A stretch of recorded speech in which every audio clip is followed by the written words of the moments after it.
talk about one stock which has seen some phenomenal gains in the recent past, or for that matter, even from the March lows. That's IndiaMART.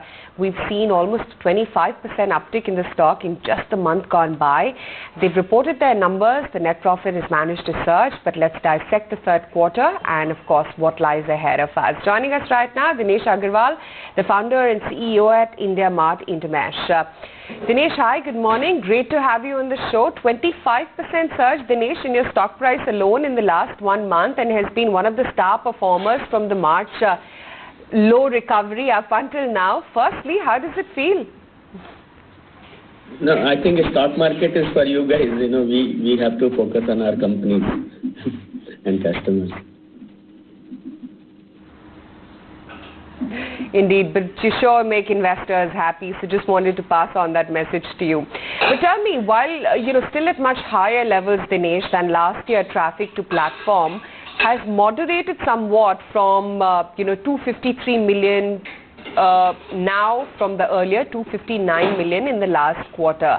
Has traffic topped off, you think, or what are the primary drivers for traffic to the platform currently? Yeah, so if you see, our traffic was typically at about 180 to 190 million per quarter pre-COVID, and which has now increased to about 250 million, 260 million. And these 5% here and there, continues to happen based upon holidays or based upon seasonal effects. And there was also some pent-up demand in the quarter two, especially in July, August, September. And so I think now we believe that this is a new normal for the traffic, and we have definitely gained about 30-40% buyer side traction due to internet adoption and due to acceleration of the internet adoption.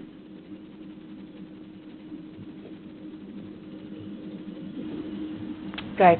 I'm just looking at your annual average revenue per subscriber, which is also at its highest level ever seen at about 46,700 per sub. What's caused this increase, and more importantly, are these kind of levels sustainable, you think, Dinesh? See, if you see the annualized ARPU numbers are derived from the total revenue divided by the customers at the end of the quarter. And last 2 quarters, we have not seen increase in the customer numbers.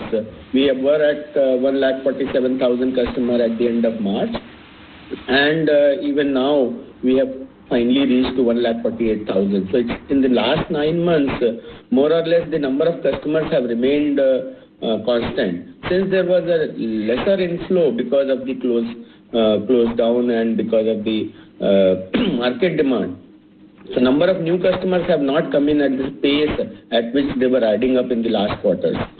So that is why you are seeing this highest ARPU. Most probably it may taper down a little bit from here there, but by and large 46,000, 45,000 is the correct number that we can assume.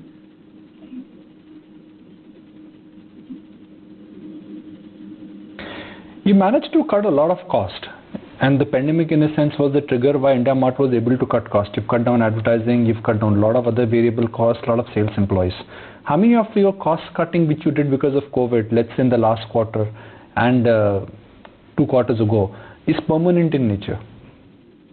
So I've repeated this earlier also. Our cost base used to be about 120 odd crores.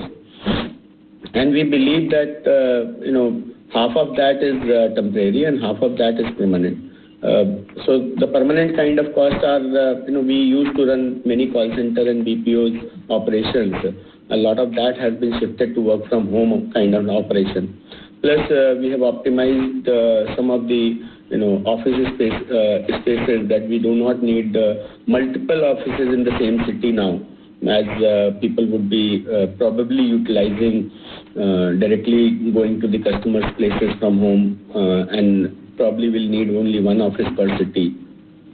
And also we have seen that due to commoditization and brand of IndiaMART, now we are also able to do certain sales by way of channels, different outsourced channels. So there are certain costs that is, and since the salaries and everything is being resumed, and now we are going to look at the annual increments also, so some of these costs will return back. As we are still working 100% from home and we have not yet opened office, and as we open office, certain costs from the office will also come back. So we believe that 100 to 105 crores of the cost per quarter is in the near term should be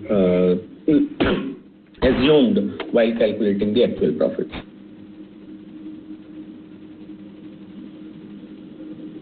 Cash on your balance sheet, yet you are looking at raising equity. Why is that? So if you really see in the last year, one, there is the India and internet opportunities have further accelerated after the pandemic. And we have seen, we have met, and we have evaluated multiple sectors and operations in the last year or so. And we believe that this growth story will continue further, and it will give many new opportunities as the transformation progresses.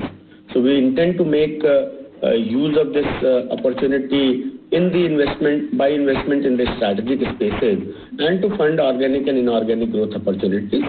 That is why we are considering a fundraise. Secondly, if you see, we have 625 crores of deferred revenue, which is the customer advances on our balance sheet. That should not be considered as our own fund. Remaining balance is only 400 to 500 crores, which is required for the general corporate purpose and general cash reserve for the company. Okay, so there are two ways to look at your fundraising plan. That, okay, market conditions are right, there is interest in the stock market and internet and platform companies, good time to raise capital because capital will be available on tap. Second is that you're raising capital because you're close to an acquisition. So what is the thought here? Are you raising capital because it's available, or you've zeroed on something very big and strategic, which once you raise capital, you may make that announcement within weeks of that? No, it is not like we have zeroed in completely on, but we have looked at many different areas, and we'll continue to evaluate those proposals, and we'll probably try to do one or two acquisitions along with certain minority investments in the time to come. All of this will take time, and as and when things materializes, things will happen over the next year or two.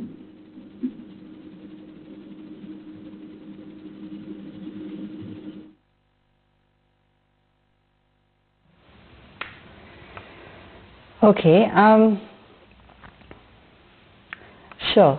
Let's also just talk about, the kind of product segments where you're seeing value versus volume and traction really building up. Also the kind of volume of transactions or buyer-supplier activity or engagement that you're witnessing? More or less, when we see November, December, I think except for the 10% of the categories, 90% of the categories have recovered, and in fact many of the categories are booming, and we are seeing some shortage of the products also in the market. So except aviation, travel and tourism, food supplies related, or events related, so there is an entire value chain of the B2B which consumes those things. A lot of BPO and IT offices are still closed. They consume a lot of vending, tea, coffee and facilities management. These kind of industries are still under pressure.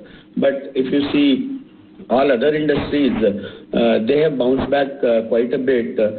Apparel has also bounced back quite a bit. Automobile has bounced back. So we are seeing a broad-based rally, but the growth of those or the recovery has now probably slowed down to a normal growth, as unlike the pent-up demand that we saw in the July, August, September, October time frame. And in terms of the products and sections that are working nice on IndiaMART, we have seen a lot of adoption of the buy lead or RFQ system, as well as our CRM tools. And as you know, we had made certain investments in mobile accounting software called Vyapar, as well as in a dealer distribution management software called Bizome. So we'll continue to look at spaces which are adjacent to IndiaMART. It could be accounting, tax invoicing, receivables management, sales and distribution, payroll, cloud communication, or logistics aggregation and tracking platform, payment facilitation. We have still not done anything in the credit, API banking, business insurance. So there are many sectors which are adjacent to IndiaMART, and that will enable us to become a one-stop shop for the businesses to operate their business and to improve the customer experience and engage with the customers better.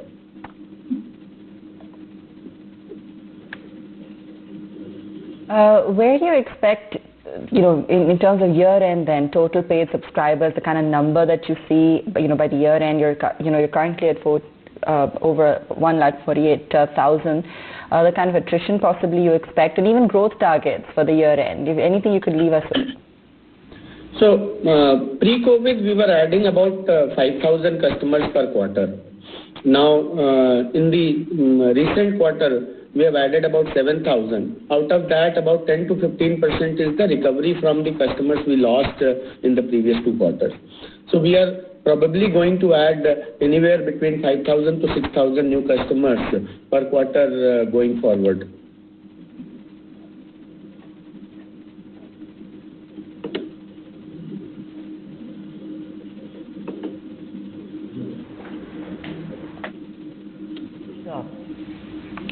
All right, we leave it there. Thanks so much for joining us this morning, and good to get a check on how IndiaMART is doing, given all the traction that we've been seeing as well on the exchange. Let's take a very quick break. Back in a moment.